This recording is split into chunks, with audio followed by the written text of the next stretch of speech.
A graça e a paz, meus irmãos. Estamos aqui hoje para mais um capítulo, do livro de Amós, capítulo 7 hoje, e continuando aí nossos estudos, já quase terminando, o livro de Amós. Já só vai faltar agora o capítulo 8 e o capítulo 9. Então, você pode ir compartilhando aí, você pode curtir, você pode compartilhar. Você que vai estar nos assistindo pelo YouTube, pode se inscrever aí no canal. É bênção para a tua vida, Esses estudos, você pode também colocar aí algo durante o decorrer do estudo. Você pode fazer perguntas, você pode colocar aí algo a mais que você tenha pensado, que você tenha estudado em algum momento da sua vida, que a gente pode passar desapercebido aqui, e de repente você pode aí estar nos ajudando, nos falando aí, em nome de Jesus. Amém? Graças a paz, meus irmãos. E vocês como estão? Esperamos que todos bem. Quarta-feira, estamos nós aqui de novo para entrar nesse capítulo bem interessante, alguns versículos aqui que vale a pena a gente parar mais um pouco, para que não haja sombra, já que, como escreve nosso irmão Tiago, que Deus não há sombra, nem variação, nem sombra nem variação alguma de sombra do nosso Deus. Então a sua palavra é a mesma coisa. Amém? Hoje o nosso irmão Jazz está atrás das câmeras, hoje não está junto conosco. Para você que está se perguntando ainda, cadê Jazz? Cadê Jazz? Cadê Jazz? Ele está aqui hoje, mas está filmando, está voltando às suas origens. Ele queria, nunca mais estava lá atrás das câmeras. E hoje mas quarta-feira estará aqui conosco. Assim eu creio, como diz o meu, se Jesus não voltar ou me levar, estaremos aqui quarta-feira, todos nós juntos. Então, como fala o pastor, vai compartilhando, já vai botando nas suas redes sociais, porque é bênção, é estudo da palavra, é capítulo por capítulo, versículo por versículo. Coisa importante, coisa escassa hoje em dia, só a escritura. Então a gente tem que realmente focar nisso, trabalhar mais isso, essa questão do estudo da palavra, porque às vezes as pessoas, como diz o nosso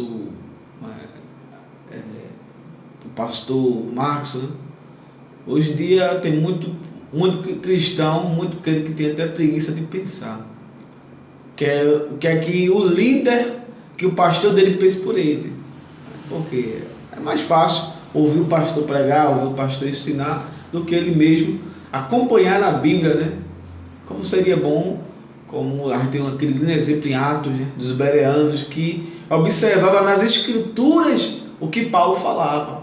Eu acredito que quando Paulo citava as escrituras, eles procuravam ali para ver se realmente batia, se não era invenção, de Paulo. Que bom, seria muito bom se hoje fosse assim, mas infelizmente hoje em dia é o seguinte: o cara chega, fala no caso muitas vezes de asneira, e o povo dá glória a Deus, aleluia e tal. Por quê?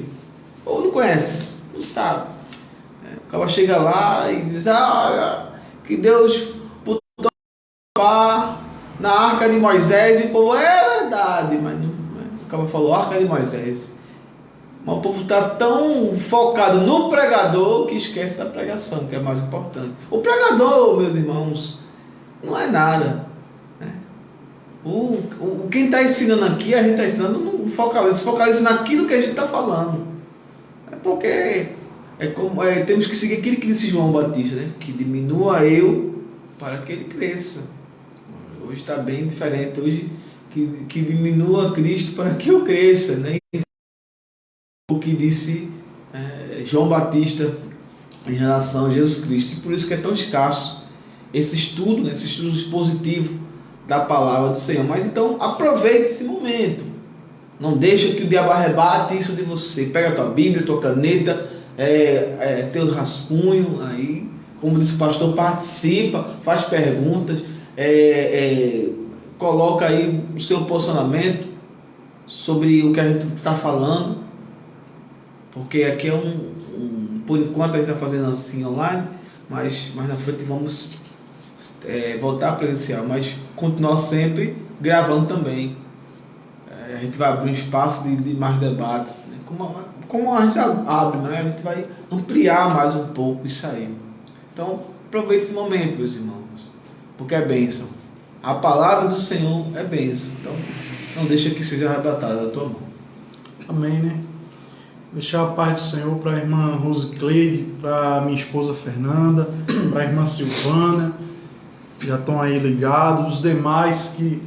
Tem pessoas que às vezes aparecem aqui para a gente, tem gente que às vezes não aparece, isso é defeito do Face, né? Mas, mesmo que você não esteja aparecendo aqui para a gente, mas eu vou deixar a paz do Senhor para você, um abraço, em nome de Jesus, e também falar aqui do projeto LEP, Leia, Entenda e Propague o Evangelho. Entra lá na página do Seminário Teológico Palavra da Verdade e você vai lá no Instagram ou no Facebook, Seminário Palavra da Verdade, e você entra lá, fica sabendo tudo lá sobre o projeto LEP, que é para você que quer aprender como ler a Bíblia de verdade, como ler a Bíblia corretamente, como entender a palavra de Deus, que às vezes você lê, mas não consegue entender, não consegue interpretar.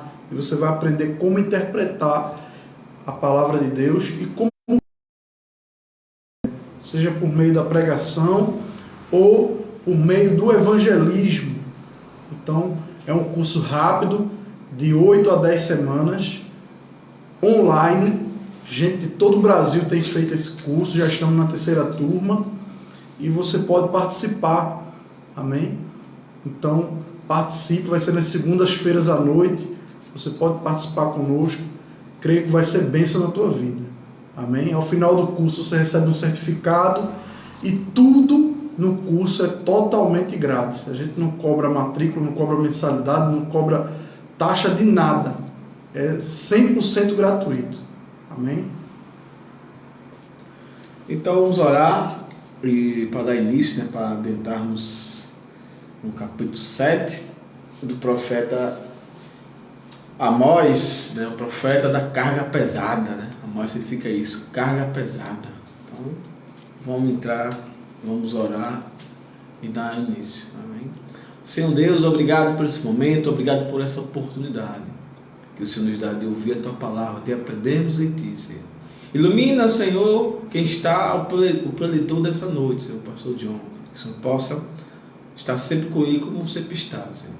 Continuando sempre iluminando para que Ele possa apenas ensinar a Tua palavra, não mais do que isso, Senhor.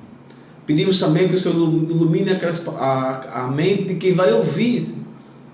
Que o Senhor possa fazer com que o diabo não arrebate deles a Tua palavra, esse momento de aprender mais a Tua palavra, que eles possam permanecer conosco até o final, que eles possam estar presentes, possam estar fazendo a leitura da palavra, estar atento à Tua palavra, Senhor, porque a Tua palavra é vida, Senhor, é fonte, meu Pai, de águas vivas. Oramos, Senhor, também pelas pessoas que perderam seus entes queridos, meu Pai. Consola, conforta, Senhor, por meio do coronavírus, por qualquer outra doença, ou por assassinato, ou qualquer outra coisa. Conforta, abraça o Espírito Santo, porque só o Teu abraço, só as Tuas palavras realmente para acalentar. Mais uma vez te agradecer por tudo, pelo Teu sacrifício na cruz, Jesus. Amém e amém. Amém, glória a Deus, né? Vamos abrir a palavra, né, no livro de Amós, capítulo 7. Cada vez que vai chegando, né, ao final de um livro, é uma sensação que a gente tem de estar cumprindo o nosso dever, de estar pregando a palavra da verdade, de estar ensinando versículo a versículo da Bíblia, capítulo a capítulo da Bíblia. Isso para a gente, meus irmãos, é uma vitória. Isso para a gente é gratificante. É uma bênção para a gente. Eu gostaria muito que fosse para muita gente uma bênção isso. Se debruçar, estudar a palavra de Deus, sem pressa, sem vontade de que termine logo. Isso seria uma bênção para todos nós que ensinamos a palavra de Deus. Às vezes a gente está ensinando, até mesmo presencialmente, né? E a gente vê que tem pessoas que querem que acabe mais rápido, como não tem desejo, não tem vontade, não tem sede pela palavra. E que a gente possa ter sede da palavra, que a gente possa ter vontade de aprender a palavra, meus irmãos. Infelizmente tem muitas heresias no meio do povo de Deus, porque o povo de Deus não tem mais sede pela palavra de Deus. Aí deixa as heresias entrar. Mas não é esse o nosso assunto. Vamos para Amós capítulo 7, né? Versículo 1. Vamos ler do 1 ao 3, do 1 ao 3, para a gente comentar um pouco, e depois a gente vai lendo e comentando, amém? Foi isso que o Senhor, o soberano, me mostrou. Ele estava preparando enxames de gafanhotos depois da colheita do rei, justo quando brotava a segunda safra. Depois que eles devoraram todas as plantas dos campos, eu clamei: Senhor soberano, perdoa. Como Jacó poderá sobreviver? Ele é tão pequeno. Então o Senhor arrependeu-se e declarou: isso não acontecerá. Então a gente vê aqui a primeira visão, né, de 5 visões, a qual o profeta Amós terá a partir do capítulo 7 até o 9. Ele vai ter 5 visões.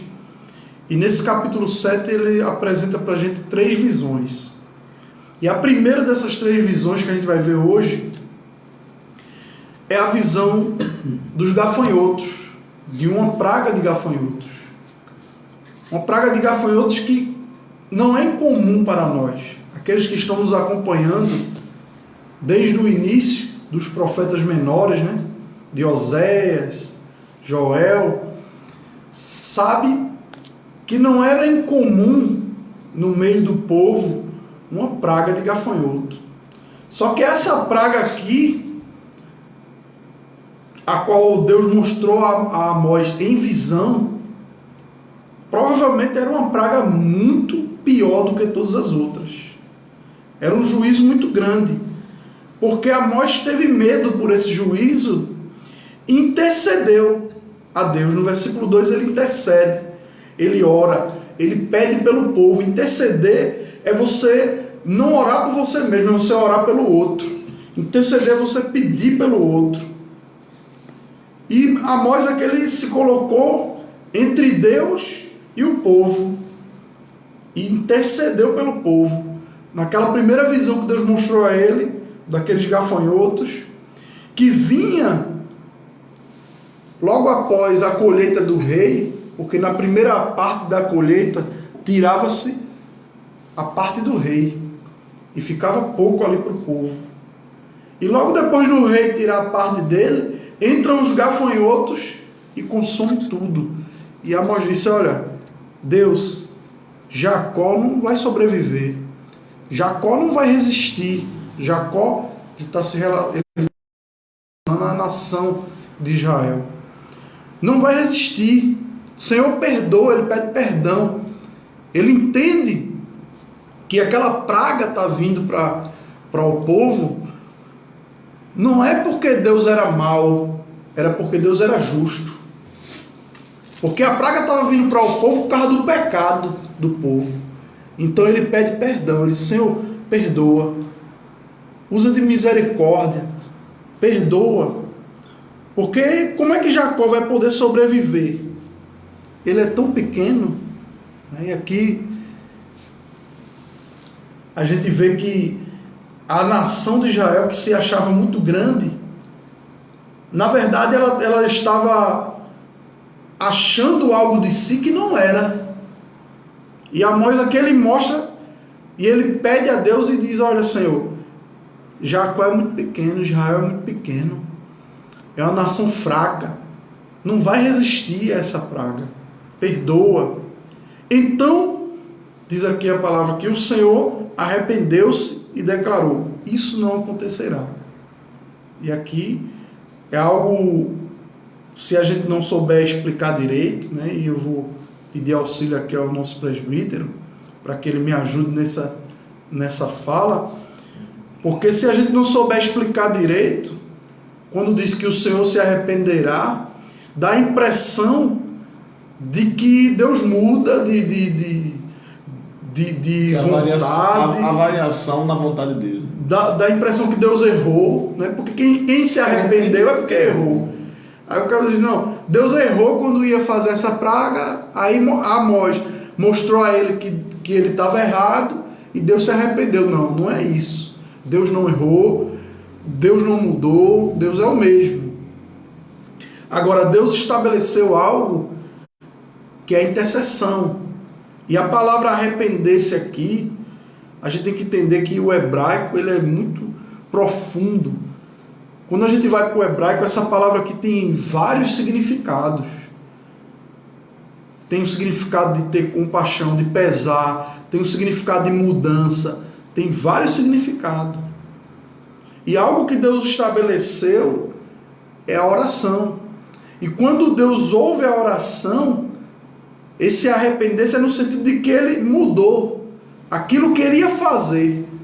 Ele não mudou a sua essência, ele não mudou o seu caráter, ele mudou aquilo que ele ia fazer devido à oração de Amós. Deus não errou como o ser humano erra e diz assim: eu errei, agora eu vou voltar atrás. Não, Deus não errou. Deus acertou que ele é juiz e ele pode punir o seu povo. Mas pela oração de Amós, inverteu aquilo que ia ser uma maldição para o povo, passou a ser bênção através da intercessão, através da oração de Amós. Deus tem esse poder, né? Essa questão do arrependimento de Deus, né? Essa palavra daí não é de forma, arrependimento não é de forma com remorso, com pesar, não é isso. Quando você remorso com pesar, essa questão do arrependimento, significado, é quando você fez uma coisa muito errada, então você sentiu remorso, houve um peso dentro de você muito forte e você ali ficou compelido a se arrepender. Só que é diferente. A gente tem que ver a questão por um todo. Tem que ver primeiro, tem que saber a história toda, para não simplesmente pegar uma partezinha e dizer: como assim? E Deus muda? E Deus se arrepende? A gente tem que entender uma coisa, que os escritores, né, da Bíblia, existe uma palavra que se cara de falar, né, é os famosos termos antropomorfóbicas, palavra antropomorfóbica, ou seja, são termos usados, humanos, para, vamos dizer, a mão do Senhor não está encolhida para que não vai abençoar, os olhos de Deus estão sobre toda a terra. A gente sabe que Deus não tem mão, né? Não tem olhos, mas os escritores usam dessa forma, né, antropomorfóbica, né, o antropomorfismo, né? Antropomorfismo, para que a gente entenda melhor. Então, como fala, a mão do Senhor, os olhos, né, essa questão do arrependimento, tudo entra nessa questão, né, de fazer um comparativo com os sentimentos humanos, para que se entenda melhor. Essa parte de comparação de mãos, de olhos, de boca, é a antropomorfia, né? E essa parte da comparação de sentimentos é a antropopatia. Então, que é como você se coloca, patia, como eu me coloco no lugar do próximo, nesse sentido aí, né? Antro, atrás, né? É de ser humano. Do ser humano, né? Antropo. Antropotatismo, né? Então o nome é bem complicado. Li umas 10 vezes em casa. Mas o sentido é esse, Deus. Não é questão que Deus se arrependeu, que coisa ruim que eu fiz com Jacó. Ou como é que eu posso fazer um negócio desse? Eu sou injusto. Não é isso. Entenda. A questão é de compaixão. A questão é que o escritor usa uma forma humana de Deus se arrepender para a gente entender melhor. Mas no sentido que Deus agora vai agir conforme aquele momento ali, conforme aquilo ali. Deus teve compaixão de Jacó. Porque a intercessão de Amós, né, foi bem profunda. Senhor, eles não vão suportar. Porque a primeira colheita já foi para o rei. Note como é o efeito cascata. Por quê? Isso aqui foi estipulado lá em 1 Samuel, capítulo 8. Quando Samuel começa a falar o que é que o rei vai os direitos que o rei tem sobre o povo. Porque o povo queria um rei. Então, hoje, e aqui eles estão sofrendo, anos depois, estão sofrendo por quê? Se não tivesse um rei, se Deus fosse, como Deus queria, fosse seu próprio rei, seu próprio Deus, não tinha essa questão de eles esperar a segunda safra. Depois da segunda safra aqui, meu irmão, vinha o escaldante verão, não tinha mais nada. Olha ali, acabou-se. Por isso que Amós disse, olha, Deus, eles não vão aguentar. Porque Amós conhecia, Amós era agricultor, também cuidava do gado, também conhecia a terra. O povo judeu, a gente sabe, hebreu, era um povo que vivia da agricultura. Então, passou a segunda safra aqui, né, primavera, era sol, o resto não tinha mais nada, não tinha mais o que plantar. Primeiro já foi para o rei. Algo lá atrás, que Deus, né, através de Samuel falou para eles, olha, vai acontecer isso, e eles estão pagando por isso, por pedir um rei, por querer, né, por achar que Deus é insuficiente para eles.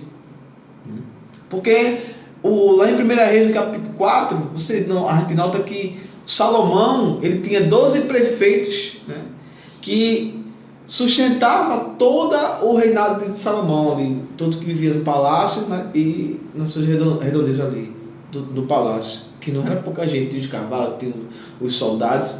Então tinha 12 prefeitos estipulados, que cada mês um sustentava. Esse mês é do pastor John, esse mês é de Jades, esse mês é de Anderson, prefeito de Anderson, prefeito de Jades, prefeito de John. Era assim, porque lá atrás foi estipulado, começou lá com Saul, e hoje estão sofrendo. Por isso que Amós disse, Senhor, se o Senhor trazer essa visão, se o Senhor concretizar essa visão daí, eles vão morrer, vão se acabar, não tem. Porque depois, Senhor, vem o verão, o Senhor sabe. E essa intercessão faz com que Deus tenha compaixão, né? E ele, no final do tudo ele fala, eis que isso não ocorrerá. Aquela visão de destruir tudo. Então, quando fala essa palavra arrependimento, Deus se arrependeu, não vá no sentido humano. Se usa essa questão humana de comparativo de sentimentos, que é o antropomorfismo. Antropopatia, só para fazer um comparativo, mas não tem como se comparar, é só para a gente entender melhor, igreja, entenda. É uma figura de linguagem para se aproximar daquilo que a gente sente, para a gente entender um pouco, mas a gente jamais vai conseguir entender a mente de Deus. Não tem como. Então, e você pode perguntar assim, por que não botou, escreveu aí, teve compaixão? Porque não foi só compaixão. Ele teve compaixão e mudou o que ele ia fazer. E a partir daquele momento... Então, essa palavra de mudar o que vai fazer, no hebraico, é a palavra nanhan, que para o português é traduzida como arrependimento, mas ela tem vários significados. Então, o tradutor, a palavra melhor que ele achou foi arrepender-se. Arrependimento foi a palavra melhor que ele achou. Até para a gente poder compreender isso aí, foi a melhor palavra que ele achou. Mas não é que Deus se arrependa. Entenda isso. É como, né, até muita gente sobre esse arrependimento lá em Gênesis 6, né? E o Senhor, Deus se arrependeu de ter criado o homem. É no mesmo sentido isso aqui. Não é que Deus se arrependeu, Deus é soberano. Deus sabia muito bem o que ia acontecer. E é a mesma palavra. A mesma palavra. E lá já é mais no sentido, usado mais no sentido de pesar, né? Teve um peso daquilo ali, né? Mas não é um sentimento tipo, oh, que coisa errada que eu fiz e tal, não. Deus criou, primeiramente fez tudo, que criação, para depois fazer o homem. Para depois fazer, para que o homem fosse posto na terra que ele criou, na perfeição que ele criou. Então, note que o ser humano não foi criado de qualquer forma, não foi criado de qualquer jeito. Não, Deus fez todo um pano de fundo para depois colocar o homem. Então, como é que Deus ia se arrepender? Como é que Deus ia sentir remorso de ter criado um homem? Então, não faz sentido. Por isso que a gente fala, leia a Bíblia, meus irmãos. A gente só entende esse significado por completo quando a gente lê todo o assunto. Então, Deus, a questão de Deus, quando Deus se arrependeu ali, foi a questão que a partir de Deus ia tratar do homem daquela forma, depois da queda. Deus sabia o que ia ter até estipulado o plano de salvação para o homem. Antes que viesse a existir qualquer coisa aqui, Deus já tinha fixado que Jesus ia vir. Entendeu? Então, nada pega Deus de surpresa, né? Exato. Às vezes a turma pensa isso. Ele Deus ficou surpreso porque Adão e porque Eva comeu. Porque Saul pecou. Não, meus amados. Deus não fica surpreso, não. É que nem eu vi daquela novela de Jesus. Aí botaram o videozinho lá dele assim: Jesus e os discípulos se surpreendem, ficam surpresos. Pelo amor de Deus, meus irmãos, Jesus ficar surpreso, né? Como é que pode um negócio desse? Então Deus não fica surpreso, não. Então, o que aconteceu aqui não foi surpresa para Deus. Deus sabia. Agora, Deus sabia, inclusive, que Amós ia orar. Justamente, que ia interceder, porque ele sabe que ele chamou, que ele capacitou. Exato. Entendeu? Então, eu acredito que esteja, bem claro o que é a questão de arrependimento aqui. Não faça um comparativo como quando eu me arrependo, quando você se arrepende. A gente se arrepende porque a gente fazia e infelizmente ainda faz coisas ruins ainda. Entendeu? Mas é só para a gente entender melhor, né? Amém. Então vamos ler agora do 4 ao 6. Amém? Que é a segunda visão. A primeira visão foi a dos gafanhotos. E a segunda visão é a visão do fogo, que vai consumir tudo. E vamos ler essa segunda visão também, muito parecido com a primeira visão, em alguns aspectos que a gente vai ler aqui. Versículo 4 diz: o soberano, o Senhor, mostrou-me também que para o julgamento estava chamando o fogo, o qual secou o grande abismo e devorou a terra. Então eu clamei: soberano Senhor, eu te imploro que pares. Como Jacó poderá sobreviver? Ele é tão pequeno. Então, mais uma vez, ele intercede. Versículo 6. Então o Senhor arrependeu-se e declarou: isso também não acontecerá. Então veja, primeiro Deus mostra a Amós a visão de um fogo consumindo o abismo, consumindo a terra, consumindo tudo ali. E depois vem Amós e clama, intercede e ora pelo povo. Interessante que Amós aqui ele chama a Deus de Adonai Yahvé, o soberano Senhor. Quando ele vai clamar, ele chama novamente a Deus de soberano Senhor. Versículo 4 e versículo 5. E isso para mim me mostra que Amós, ele não estava insistindo em nada com Deus. Ele não estava colocando Deus contra a parede, como muitos ensinam por aí. O que Amós estava fazendo era reconhecendo que Deus é soberano. Inclusive, Deus é soberano para atender, se quiser, a oração dele. Então, Amós se reporta para Deus com humildade. Amós se coloca diante de Deus como um servo, como um profeta de Deus, como alguém que está ali servindo a Deus, mas que é totalmente submisso a Deus, obediente a Deus. Só que quando ele tem aquela visão, irmão, imagine você, uma coisa é eu falar aqui de um fogo que está consumindo a terra, que está matando pessoas e tal. Outra coisa é você estar dentro olhando o fogo consumir tudo. Eu acredito que uma visão é algo muito realista. E Moisés estava vendo aquilo tudo acontecer naquela visão. E ele se assusta. E ele clama ao Senhor. E ele pede ao Senhor. E mais uma vez, o Senhor atende a sua oração e diz: olha, isso também não vai acontecer. Então, não se mostra aqui quanto tempo passou de uma visão para outra, não fala aqui, mas provavelmente não foi assim sequenciado, né? Provavelmente ele teve a primeira visão e teve tempo de anunciar para as pessoas que Deus teve misericórdia do povo, teve tempo de anunciar: olha, Deus me mostrou que vinha uma praga de gafanhoto, mas essa praga não vai pegar, essa praga não vai vir mais, porque eu orei, eu intercedi, e Deus ali transformou aquele juízo que vinha em misericórdia. Tem mais na frente, no 9, no 10, né? Quando ele começa aquele embate com o Amazias, né? O profeta Amazias lá, você nota que é isso, né? Essa questão que teve um intervalo onde ele foi pregar e ele foi expulso, né?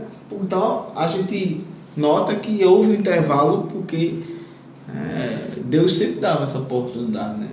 De as pessoas ouvirem a sua palavra e se arrependerem. Então realmente eu acredito que houve, não foi sequenciado como a gente está lendo aqui, né? Porque a gente sabe que a Bíblia não tem uma questão de data, assim, né? De tudo sequenciado. Não tem como essa preocupação. Preocupação é o conteúdo. O conteúdo é o mais importante. E aí Deus novamente atende a oração de Amós, não vem para a nação com fogo. Provavelmente Amós saiu propagando aquela segunda visão, dizendo: olha, ia vir o fogo, mas eu orei, eu pedi, eu clamei a Deus, eu intercedi, e Deus resolveu não mandar o fogo. E aí novamente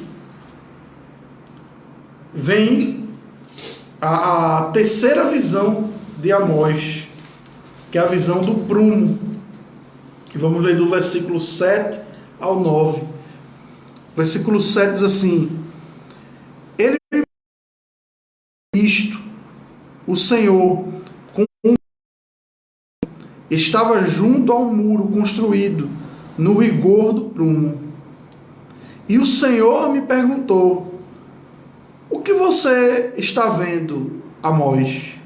Um prumo, respondi. Então disse o Senhor: veja, estou pondo um prumo no meio de Israel, o meu povo. Não vou poupá-lo mais. Os altares idólatras de Isaac serão destruídos, e os santuários de Israel ficarão em ruínas. Com a espada me levantarei contra a dinastia de Jeroboão. Observe que nessa terceira visão, e é por isso também que eu acredito que houve um intervalo entre cada visão, porque a primeira visão o povo não se arrependeu.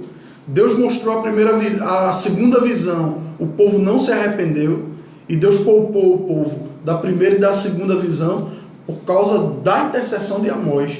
Na terceira visão, como o povo não se arrependeu nem na primeira e na segunda, a terceira visão Deus já vem decretando: olha, não vou poupar mais o povo. Final do versículo 8 aí. Então, houve um tempo para o povo se arrepender. E Deus chega e diz, olha, a partir de agora eu não vou mais poupar. E Amós, ele também não intercede mais pelo povo. É como se Amós também tivesse entregado os pontos. Ó, realmente, o povo não quis arrependimento. Eu clamei 2 vezes, por 2 vezes Deus mudou ali. Mas nesse momento agora, Deus bateu o martelo e disse, olha, eu não vou poupar mais vocês. E aí vem a visão do prumo. E nota que o que é o prumo, né? Para quem não sabe, né? O prumo, ele é colocado no muro desde a primeira fileira dos tijolos até a última fileira dos tijolos, para ir acertando ali aquele peso. Ele vai acertando ali para ver se o muro ele tá sendo erguido corretamente, ele está ficando reto.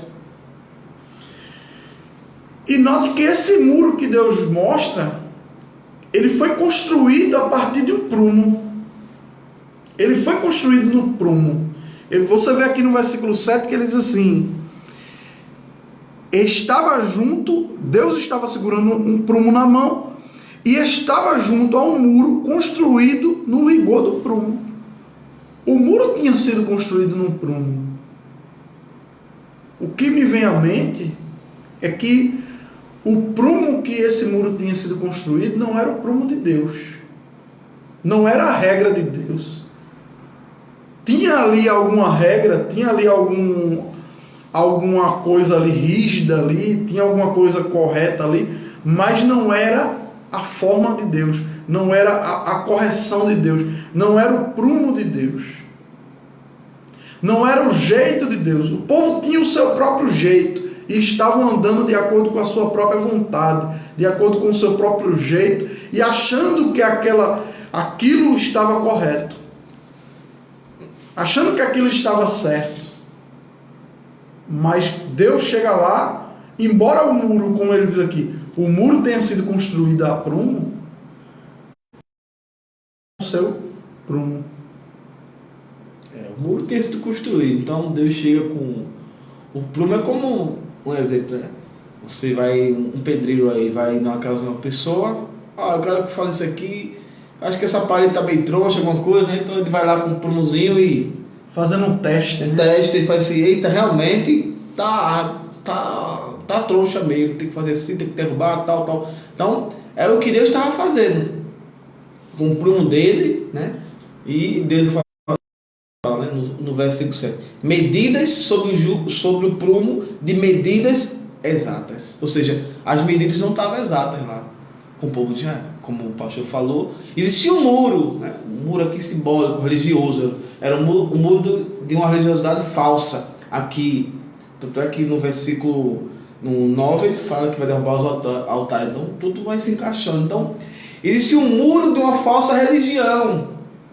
Só que Deus colocou o prumo de medidas exatas sobre o povo. Por isso que Deus disse, quando Deus botou, disse, pronto, agora não tem mais jeito.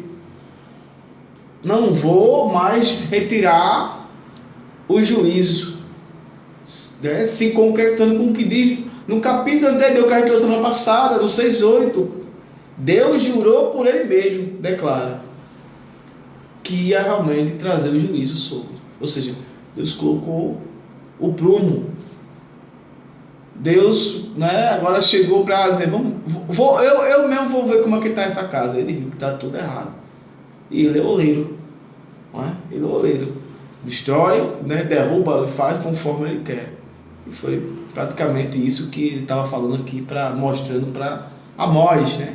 Que o muro do povo, a falsa religião do povo, ia levar eles, estava trazendo, eles estavam atraindo o juízo, como a gente leu no 6. Atraindo, porque o povo estava se achando, mas o muro estava todo errado. Construíram o muro do errado. Sabe aquele pedreiro praiaqueiro que faz, né? Pronto, às vezes você também quer pagar barato, pronto.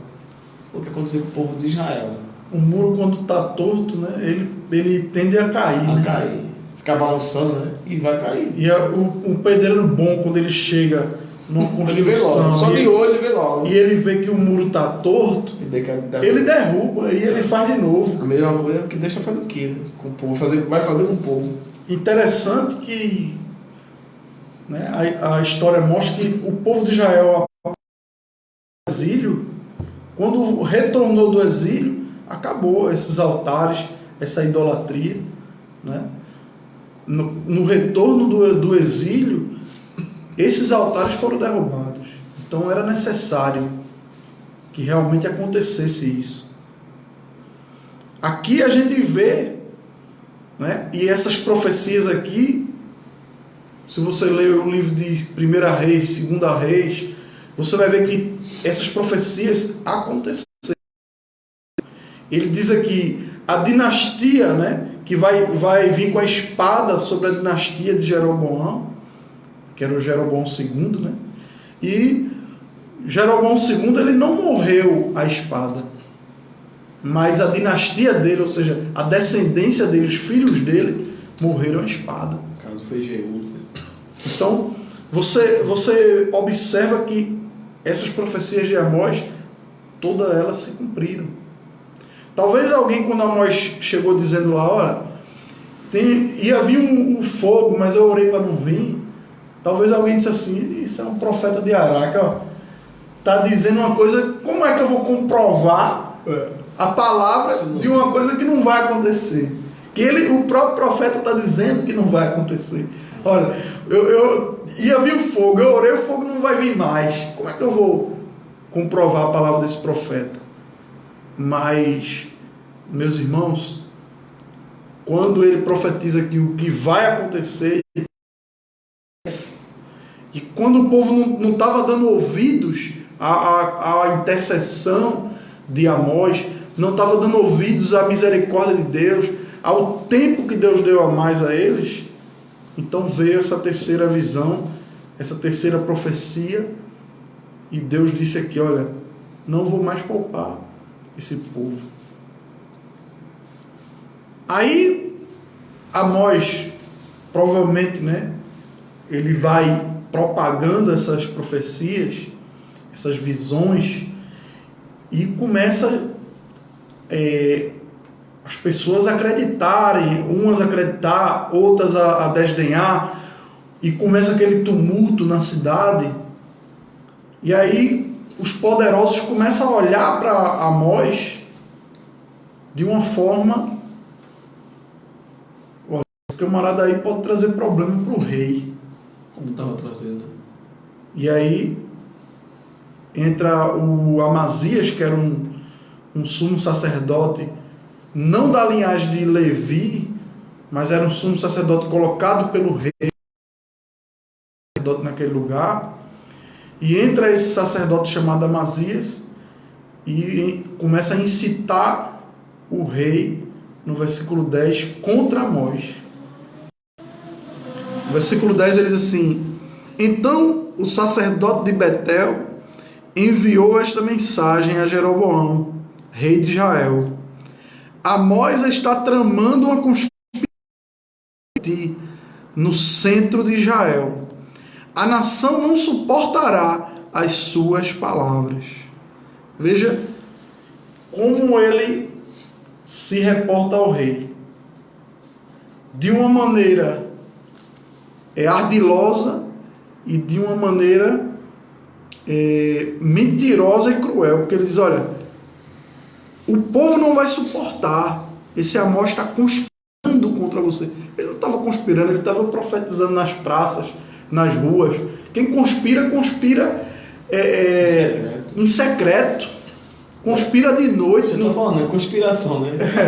Sem o outro saber, vai formando aquela trama ali para de repente dar um golpe.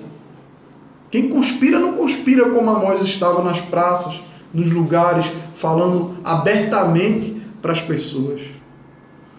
O versículo 11 ele diz: Amós está dizendo o seguinte: Jeroboão morrerá à espada, e certamente Israel irá para o exílio, para longe da sua terra natal. Veja, aquela pessoa que ela é venenosa, aquela pessoa que que ela age querendo difamar o outro, que ela age querendo derrubar o outro, ela nunca vai usar de uma verdade completa, ela sempre vai usar de meias verdades. E ele fala algo aqui, trazendo primeiro uma mentira e depois uma verdade. Ele traz uma mentira, ele diz: Jeroboão morrerá à espada. Não foi assim que Amós profetizou. Amós profetizou que a descendência de Jeroboão ia morrer à espada. Mas por que Amazias disse que era Jeroboão e não a descendência? Para causar mais medo no rei, para que o rei ficasse mais amedrontado ainda, que realmente quisesse matar, quisesse prender, quisesse matar Amós, quisesse calar Amós. E ele mistura, ele diz uma verdade, né? Ele diz: olha, e certamente Israel vai para o exílio. Isso realmente Amós vem profetizando desde o início. E ele mistura, faz uma mistura aqui, aumenta, né? É o Nelson Rubens, aumenta, mas não inventa, né? Ele coloca aqui uma coisa a mais para amedrontar o rei. Depois que ele manda essa mensagem para o rei, e provavelmente o rei deve ter dado ordem ali para ele mesmo dar conta da situação, e ele vai para Amós, versículo 12. Depois Amazias disse a Amós: vá embora, vidente, vá profetizar em Judá, vá ganhar lá o seu pão. Então ele vai expulsar, ele vai tentar expulsar, através de ameaça, ele vai tentar expulsar Amós, dizer a Amós para Amós: olha, sai de Israel e volta para Judá, vai profetizar em Judá, vai ganhar lá o teu pão, como se Amós estivesse fazendo isso aqui por dinheiro, como se Amós estivesse profetizando para ganhar alguma coisa ou vivesse disso. Porque Amós estava atrapalhando o ganha-pão de Amazias, né? Mentir para o rei, né? Era trazer profecias, ele era sumo sacerdote, era realmente fazer todos aqueles cultos, né, idólatras que eles faziam lá, e dizer que estava tudo certo. Deus estava aprovando. Era o ganha-pão dele, ele estava perdendo o ganha-pão. Porque quando ele fala no verso 10 que o povo não suportará, é no sentido de que o povo não vai suportar, por quê? O povo vai acreditar e vai se influenciar pelas palavras de Amós. Ou seja, tudo que o rei não queria era uma rebelião, meus irmãos. Nenhum rei, quer dizer, ninguém até hoje, ninguém é uma rebelião, uma guerra civil, ninguém quer. Então, Amazias estava conversando o famoso pinga-fogo, trazendo mentiras aqui, né? Umas verdades, que falou o pastor, umas verdades aqui.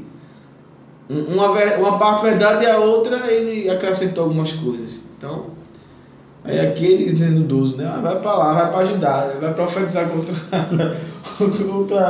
o ganha-pão que sou eu, né? Quer atrapalhar minha oi aqui, né? E aí, né, no versículo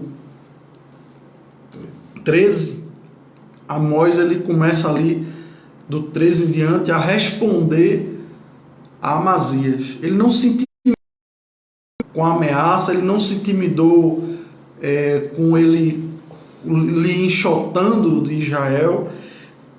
Era uma das pessoas de maior autoridade em Israel, e Amós ele não fica com medo, ele procura fazer a vontade do Senhor e não a dos homens. Versículo 13 ele diz: olha, não profetize mais em Betel, porque este é o santuário do rei, o templo do reino. Quer dizer, Amazias ainda falando para Amós não profetizar. E o versículo 14, Amós responde, ele diz: Amós respondeu a Amazias: eu não sou profeta, nem pertenço a nenhum grupo de profetas, apenas cuido do gado e faço colheita de figos silvestres.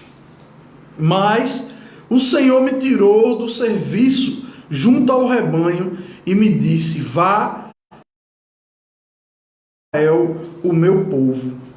Veja, Amós aqui, ele em primeiro lugar, ele se apresenta e se defende. Ele diz: olha, eu não estou aqui para ganhar nada, eu não estou aqui para lucrar com nada, Você está me acusando aí que eu tô... Eu tenho meu ganha-pão, né? Eu tenho meu ganha-pão. Eu cuido do gado. Eu faço colheita. Eu tenho meu ganha-pão. Eu tenho meu trabalho. Eu não estou aqui porque eu estou querendo arrecadar fundos, não. Não estou querendo lucrar com nada, não. Eu estou aqui porque o versículo 15. Porque o Senhor me tirou do meu serviço. O Senhor me tirou lá do rebanho.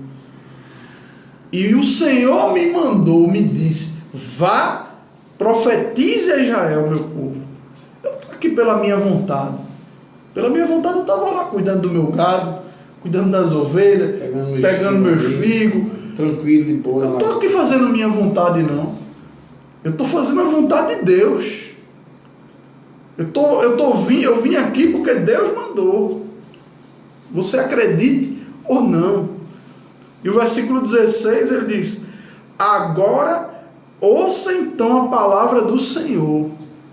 Você diz: não profetize contra Israel e pare de pregar contra a descendência de Isaac. Quer dizer, você que está dizendo isso, não profetize contra Israel, não pregue aqui. Você escute agora, se prepare, que você vai ouvir agora a palavra do Senhor, não é a minha palavra. Eu não estou aqui falando do meu entendimento, eu não estou falando da minha criatividade, eu não estou aqui inventando coisas, eu não fui eu que inventei essas visões do fogo, do gafanhoto. Eu não usei de criatividade para inventar nada, não. Isso foi coisa que Deus me mostrou.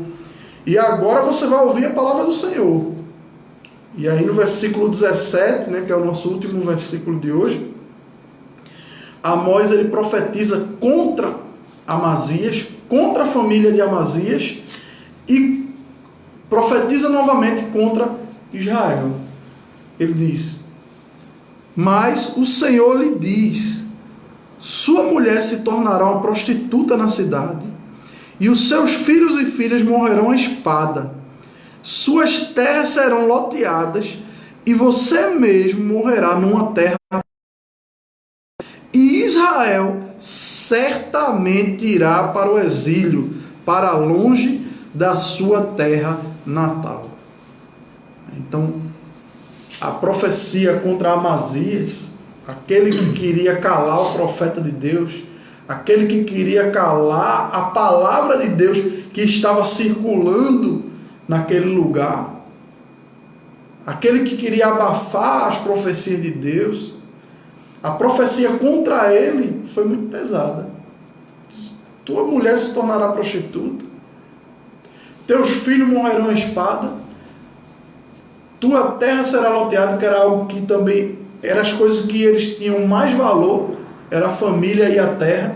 Tua terra será loteada, e você morrerá numa terra pagã, que era outra coisa também que o judeu ele não gostava. Você vê que o próprio Abraão, isso já era costume dele ser enterrado na Terra Santa.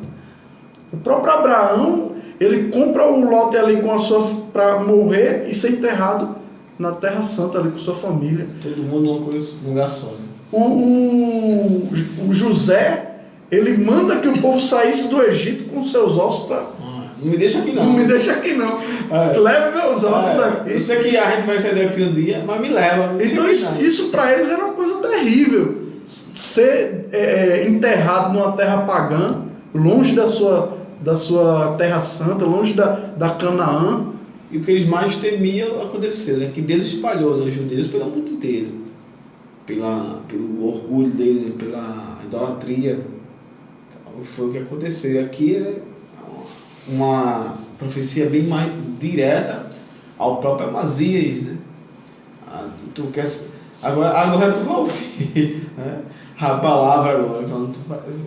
Espera aí que tem uma aqui para tu. Tem uma para tu aqui, né? Tem uma para tu. Olha, eu realmente falei contra a família de Jeroboão, a família dele. Mas agora tem uma para tu agora. Espera aí. Eu fico imaginando se fosse hoje, né? Também ia bater o pé. Ixi, que te digo, né? Aquela coisa toda lá. né? E aqui... A gente não vê isso, né, na Bíblia, né? Não, assim, é assim, sabe? Às vezes eu queria, eu fico pensando, leio, fico... Onde é que o pessoal tira esse movimento todo? Essa marcha, esse eixo que te digo tão alto? Porque, meus irmãos, esses profetas, eles, a maioria das vezes, esses profetas contra reis, eles não iam de qualquer jeito, então. Eles eram... Deus sabedoria ao homem. Ele não ia, porque ele podia perder a cabeça dele. É como a gente já falou, que é a história de Natan, né? Que na minissérie, Natan quase está em Davi. Né? Na minissérie não é assim, né? Não é assim. Natan faz todo um, né? Todo um arrudeio. Um arrudeio aqui, conta uma historinha ali para falar sobre o pecado de Davi. E o povo fica inventando, botando acessório, e a palavra daqui, ó. Escuta, né? Isso daqui, ó. Escuta, tu ouvirás a palavra do Senhor. Aí começa a profetizar. E o povo faz um amassado, muitas vezes até é Deus falando, usando a pessoa. Uma pessoa faz tanto caqueado que ninguém dá importância à palavra. A pessoa acaba se tornando aquele profeta que ninguém dá mais ouvido mais. Aquela pessoa tudo caqueado, né? E aqui a gente não tem nada disso. Aí vem direto, ó, vai acontecer isso. E certamente o Senhor será Israel será levado como foi até hoje. Né? Certamente vai acontecer e aconteceu. E aconteceu. Então, meus irmãos, tendo explicado, né, lido e explicado todo o texto, vamos tirar agora algumas lições que esse texto ele ricamente traz para a gente. Poderíamos aqui tirar lições do início até o fim, em cada vez. Vamos resumir as lições principais que a gente observa aqui. E a primeira delas é a intercessão. O valor da intercessão, o poder da intercessão. O povo de Deus muitas vezes esquece de orar. E quando ora, muitas vezes ora por si próprio, só por si próprio. Interceder é orar pelos outros.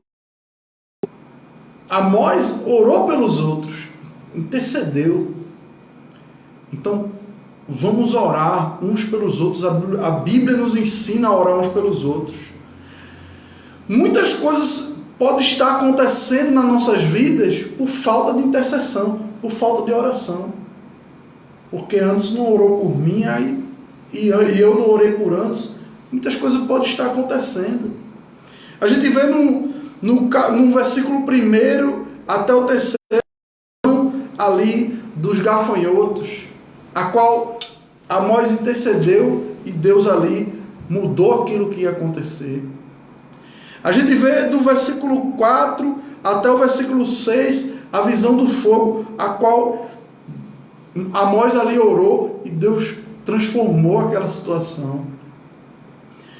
E eu creio, eu não posso deixar de crer no poder de Deus. O Deus de ontem é o mesmo hoje e será o mesmo eternamente. Eu creio no poder de Deus, eu creio na ação de Deus. Eu creio que Deus estabeleceu, Ele soberanamente, Ele poderia dizer, eu não vou ouvir ninguém. Mas Deus soberanamente estabeleceu que Ele ouve a oração dos seus filhos. Então, ore mais, interceda mais, peça a Deus pelos outros, pela vida dos outros. As pessoas estão passando por algo, ore pela vida dele. Você vê uma pessoa que está afastada de Jesus, ore para que ele volte. Ore para que ela volte, para que ela se arrependa do seu caminho. Ore para que o Espírito Santo haja na vida dele, na vida dela. Uma pessoa doente, ore para que Deus cure. Ore. Agora, na intercessão também eu tenho que ter a convicção de que Deus não é obrigado a fazer o que eu estou orando. Por 2 vezes Deus atendeu o pedido de Amós. Na terceira vez Deus não deixou nem Amós orar. O senhor tocou numa parte bem interessante. É interceder, né, sabendo que Deus é soberano. Porque hoje em dia, assim, as pessoas se intercedem, né? Mas aquele interceder dizendo, não, Deus tem que responder. Como eu escuto aí, se Deus quiser, não, e Ele quer, né? Fazer parte da igreja, que o pastor dizia, e Ele quer. Não é que se Deus quiser, não, Ele quer. Como assim? Então, Deus, eu não sei o que Deus quer, porque eu não sei da mente de Deus. Deus está na minha mente, mas eu não sei da dele, e jamais irei saber. O meu dever é o que Amós fez, interceder. Aí, meus irmãos, o resultado é com Deus. Foi entregue a nós o ministério, como fala os pro, né? Foi entregue a nós o ministério da palavra. Ou seja, foi entregue a nós a sabedoria para interceder. O resultado é com Deus. Deus assim quis, assim mudou o curso do juízo que vinha. Porque Ele quis, Ele é soberano. Mas se Ele quisesse ouvir Amós, e aí? E é por isso que reflita disso. E se Deus não quiser ouvir isso que você está pedindo, não quiser ouvir a tua intercessão sobre tal pessoa, Ele é soberano, meus queridos. Entendam isso. Bota isso na sua mente. Vamos botar isso na nossa mente. Deus é soberano. Faz o que Ele quer. Não caia naquela música, Deus não rejeita a oração, não. Por favor, não caia nessa oração. E além de ser soberano, Ele é sábio e perfeito. Justamente. Tudo que Deus faz é bom e perfeito. Deus não é um soberano. Nós não temos que querer ensinar Deus a trabalhar, não. É isso.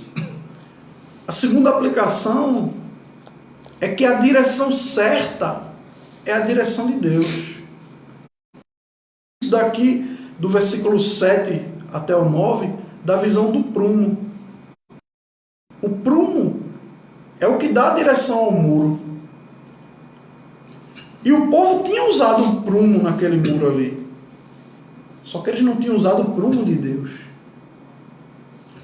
Muitas vezes você acha que você está na direção certa. Você acha que está fazendo a coisa certa. Mas não é certo aos olhos de Deus. Esses dias eu estava lendo uma frase, eu não me recordo exatamente da frase, mas a frase dizia o seguinte, eu até postei, dizia o seguinte: todas as vezes que o seu pensamento se chocar com a palavra de Deus, é você que está errado. Então o prumo de Deus para nós hoje, os cristãos, é Gênesis e Apocalipse, é a palavra de Deus. O prumo para a gente não é profecia, não é língua, não é dom, não é... O nosso prumo não é a nossa mente, aquilo que eu acho, aquilo que eu penso. Não. O nosso prumo é a palavra de Deus. Ou você se adapta à palavra, ou, meu irmão, sai fora. Ou soma ou some, como diz aí, né? Não tem como. O prumo é a palavra. A palavra não tem que se adaptar a mim, como estão querendo aí, estão forçando. Mas ela nunca vai fazer isso, porque Deus, a palavra é do próprio Deus, é Deus. E Ele é soberano, não vai se adaptar ao homem. É como Deus falou para Jeremias. Jeremias, olha, convertam-se ele a ti, mas tu não se converta a ele. Ou seja, o prumo é isso aqui. Tem que estar de acordo com o parâmetro. O parâmetro do cristão é a palavra de Deus. Não está na palavra, meus irmãos. Não é mimimi. Não, mas é que nada, é aquilo. Sei que a palavra pode ser um pouco dura, mas essa é a verdade, é o prumo. E como fala aqui, um verso 7, a rigor, com medidas exatas, Deus é rigoroso. O que foi que Jesus disse? Olha, aquele que amar sua mãe, seu pai, seu filho ou qualquer outro além de mim não é digno de ser meu discípulo. Ou seja, o prumo é esse. Eu tenho que estar na frente. Eu tenho que ser o primeiro. Aquele que achar a vida, perdê-la-á. Justamente. Aquele que perder a vida por amor a mim, achá-la-á. Isso é o prumo. E hoje a gente vê também aí o politicamente correto invadindo as igrejas. E a gente tem que ter cuidado com o politicamente correto, porque o politicamente correto, geralmente ele não está no prumo de Deus. Não. Tá num prumo da sociedade. Mas a sociedade é doente, meu amigo, é contaminada pelo pecado. Você vai esperar o quê? Aí, desse politicamente correto. Esse politicamente correto é como disse Glória Maria, é um saco.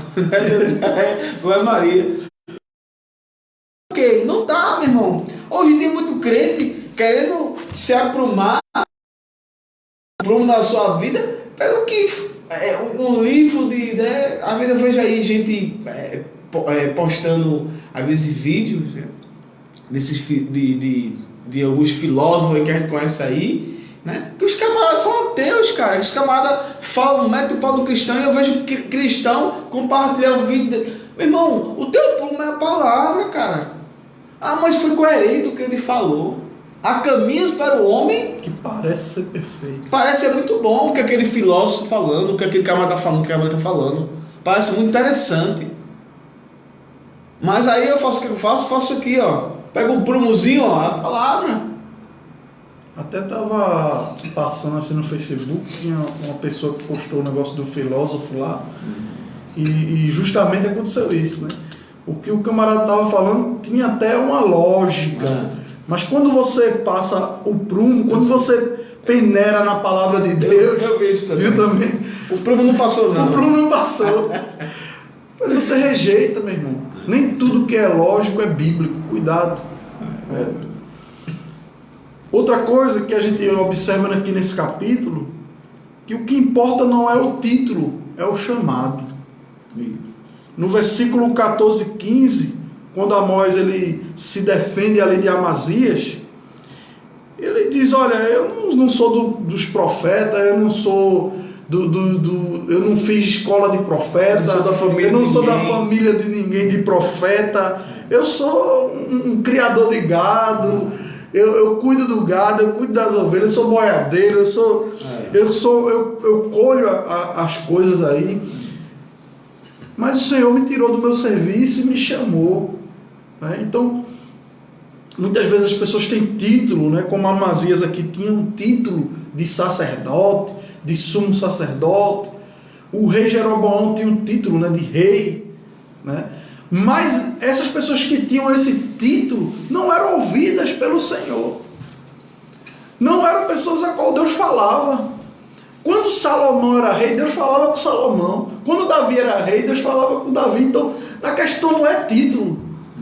A questão é o chamado, a questão é você se envolver na obra de Deus, a questão é você permitir que Deus faça uma obra na sua vida, a questão é você entrar no prumo de Deus, a questão é você andar de acordo com a palavra de Deus, a questão é você orar, você falar com Deus, interceder, a questão é você buscar a Deus.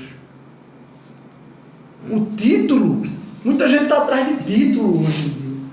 Eu quero ser pastor, o outro quer ser missionário, o outro quer ser profeta, o outro já acha que pastor já é pouco para ele diz eu sou apóstolo, aquela coisa toda. Muitas pessoas em busca de títulos, em busca de nome, em busca de crescer o seu nome, quando na verdade elas deveriam estar em busca de ouvir Deus falar, quando elas deveriam estar em busca de ter a presença de Deus na vida dela, assim como o profeta Amós tinha. Eu não sou nada, eu não sou sacerdote, eu não sou rei, eu não sou profeta, eu não sou nada. Eu sou apenas alguém que estava lá no campo e Deus falou comigo. E ouvi, chamado e obedeceu. E obedeci. Só isso. Infelizmente, hoje, ou você tem um título, ou é nada. É como essa questão de pastor. Ou o camarada hoje em dia, tem muita gente que dá muita questão do... Todo pastor que fala assim, acho que todo teólogo, quem se forma em teologia é pastor. Não. Quem se forma em teologia é teólogo. É teólogo. E olha lá. Se é um bom teólogo. Se é um bom teólogo, mas na teoria é teólogo. Na teoria, vamos dizer, teoricamente. Tem um diploma de teólogo. Diploma de teólogo, né? É que nem quem tem habilitação CNH de motorista. Pode ser horrível dirigir, mas ele tem CNH. Na teoria, ele é habilitado. Então, quem se forma em teologia é teólogo. Agora, pastor, primeiramente, é chamado. Assim como foi aqui Amós. Amós foi chamado. Amós não tinha nenhum título, não fazia parte de uma família, não fazia parte de Levi, nada. Amós estava ali cuidando do lugar dele, colhendo os figos dele ali, tranquilamente. Provavelmente era um homem temente a Deus, que Deus não chama qualquer um, né? Entendeu? E Deus o chamou, sem título, sem nada. Então, primeiramente, meu amigo, é o chamado de Deus. Claro que, evidentemente, que a teologia é de suma importância, tem que ter a teologia também. Mas, primeiramente, é chamado. Foi o que aconteceu. Primeiramente, ele foi chamado, Amós foi chamado. Não foi colocado, diferente, chamado, colocado. Amazias foi sacerdote porque foi colocado por Jeroboão para profetizar, para fazer os cultos conforme a vontade de Jeroboão. E já Amós não, ele foi chamado. Quando é chamado é diferente, mano. Colocado é uma coisa, chamado é outra. Então Amós foi chamado e ele ouviu, né, a voz do seu Deus e deixou como né, a gente lembra logo do chamado de Jesus com os discípulos. Chegava, né, olha, com Pedro, com André, com os demais, com o Mateus, e aí eles deixavam tudo e seguia a mesma coisa, seguiu aqui. Foi Amós, ouviu a voz do seu pastor e foi pregar, como ele defendeu agora. Eu não tenho título nenhum, como o Paulo aqui falou, né? Título é importante, então não focalize em título não, porque que adianta? Focalize em fazer a vontade de Deus, fazer a obra de Deus. O título vem, é como uma coisa que eu aprendi com o pastor que a gente fazia igreja, né? É o povo que vai dizer que você é, pronto. É o povo que vai dizer, não é você que vai dizer, eu sou tal. Né? É o povo que vai chegar e vai, ou como a gente fala, aclamar, por aclamação. Exato. Né? Não por impor. Antes de eu ser pastor, na igreja que eu fazia parte, as pessoas já me chamavam de pastor. Né? Por quê? Porque eu já exercia chamado, já exercia a obra. Eu fazia a obra, pegava no arado. Quando era dia de evangelizar, eu ia evangelizar. Quando era dia de visitar pessoas, eu ia visitar. Quando era dia de pregar, ia pregar. Quando era dia da escola dominical, eu era o primeiro a chegar, o último a sair. Mesmo sem título, né? Sem título. Então faça a obra, meus irmãos, sem título. O título vem em decorrência daquilo que você vai trabalhando e Deus vai mostrar para a igreja, Deus vai mostrar para o pastor e vai dizer, olha, coloca esse fulano aí para isso, coloca esse ciclano aqui para isso. Então, eu lembro quando foi a época que o presbítero antes era diácono, e foi a época que eu estava dentro do meu coração para colocar ele como presbítero. E eu fiz uma reunião com a equipe de obreiros, e eu disse assim para os obreiros, existe alguém que você acha que está exercendo uma função, mas ainda não tem o título dessa função, que eu deveria, como pastor, consagrar essa pessoa? Você acha que existe alguém na igreja assim? E as pessoas disseram, Anderson, deveria ser presbítero, deveria ser pastor, e começaram ali a apontar. Então eu vi naquilo ali que aquilo que eu estava sentindo realmente era algo de Deus, era um direcionamento de Deus. Por quê? Porque as pessoas já viam aquilo. E aí fui lá e consagrei. Foi só uniu, né? Porque primeiramente é o chamado, né? É o povo que tem que dizer, é ciclano, é fulano. Não sou eu que vou chegar e me intitular nada, eu sou isso, eu sou aquilo outro, como a gente vê, né? Exato. Regimento não chega nada. Quarto lugar, obedeça a Deus, não importa o custo. A gente vê aqui que no versículo 12, né, que Amazias ele ameaça Amós, no versículo 12, versículo 13, Amazias ele enxota Amós ali. E a gente vê no versículo 16 que mesmo Amós recebendo aquela chega para lá de Amazias, era um homem poderoso, era um homem que poderia mandar matá-lo, e mesmo ele ali sendo ameaçado, no versículo 16 ele diz, ó, agora ouça então a palavra do Senhor. Não importa, quer dizer, essa tua ameaça para mim não valeu de nada. Ouça agora a palavra do Senhor, não estou nem aí. Então, obedeça a Deus. O custo é alto. Muitas vezes, para a gente obedecer a Deus, o custo é alto. A gente sofre. A gente é apontado às vezes até pelos de casa.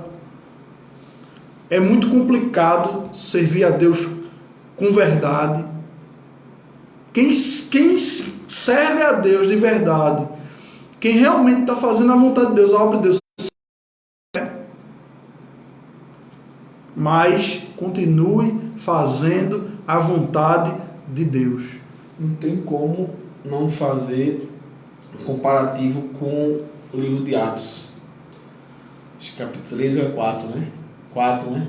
De Pedro e de João, onde eles são pegos pelo Sinédrio, pelo pessoal do Sinédrio ali, e são açoitados, presos, e tem uma ordem expressa para eles ali, assim como parece que eu estou vendo, o que Amazias fala para Amós, o povo do Sinédrio lá, um sacerdote,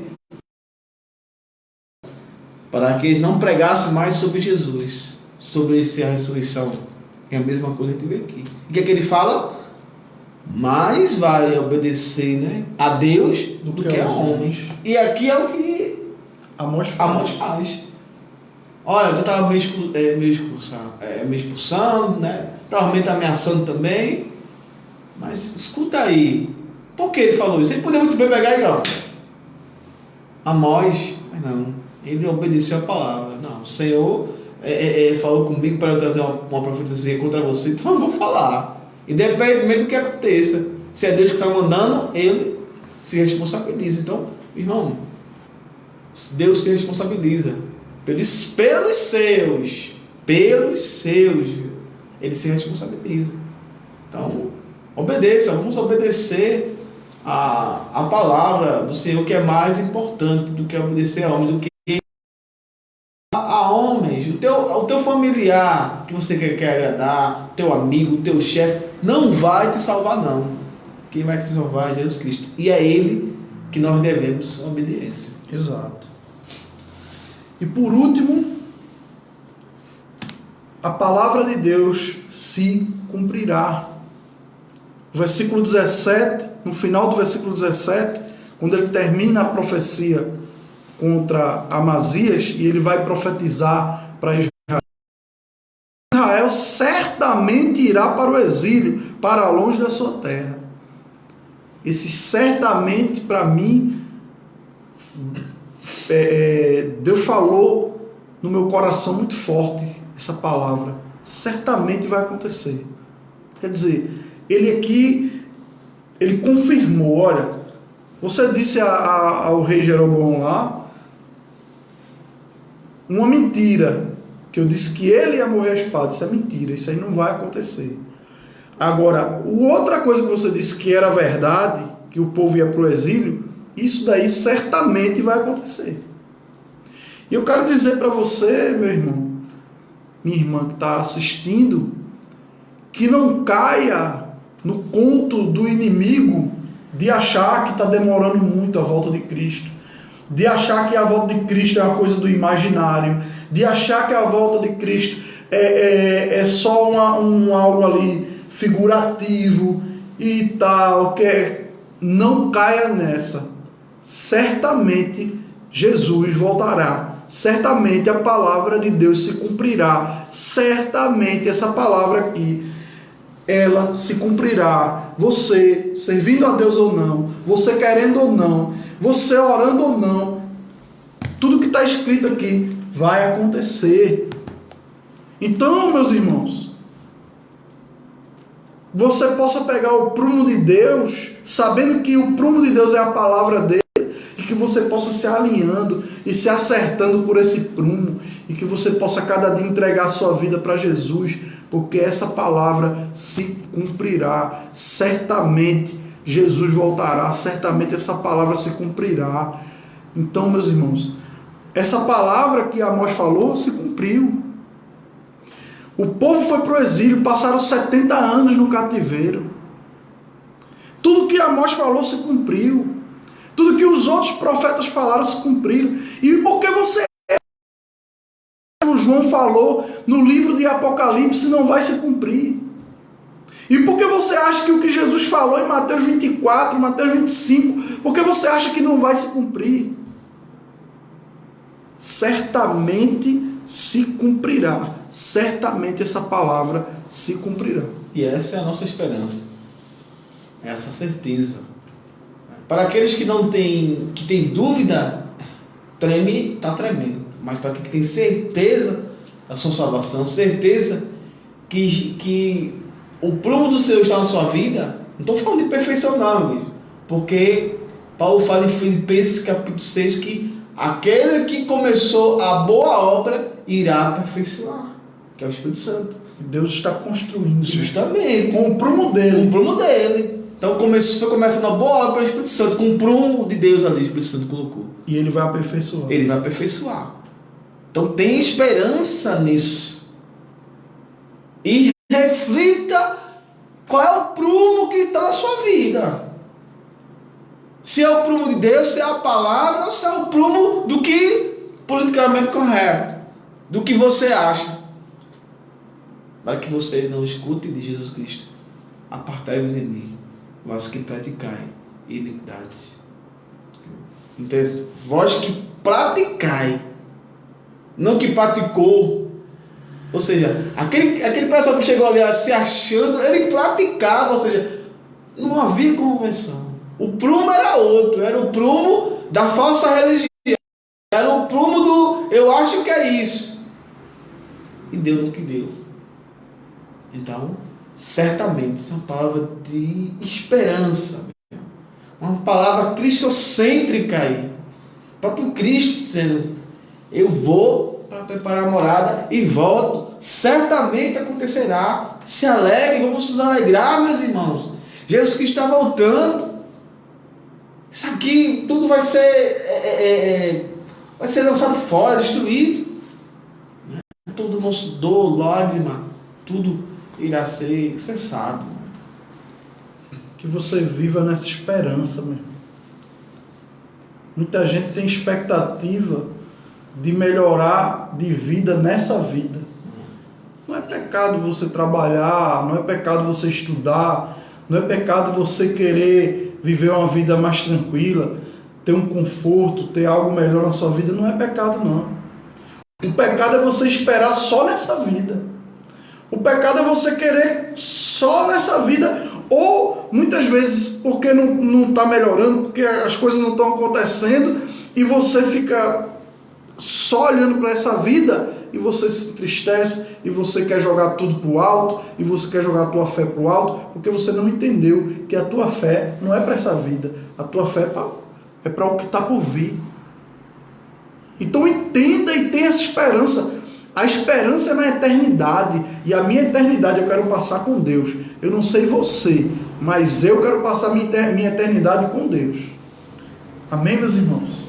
Então, vamos orar, vamos agradecer ao Senhor, em nome de Jesus, por mais esse capítulo, né? E vem aí o capítulo 8 e o capítulo 9, esteja ligado, esteja participando, amém? Houve algumas participações aqui, né?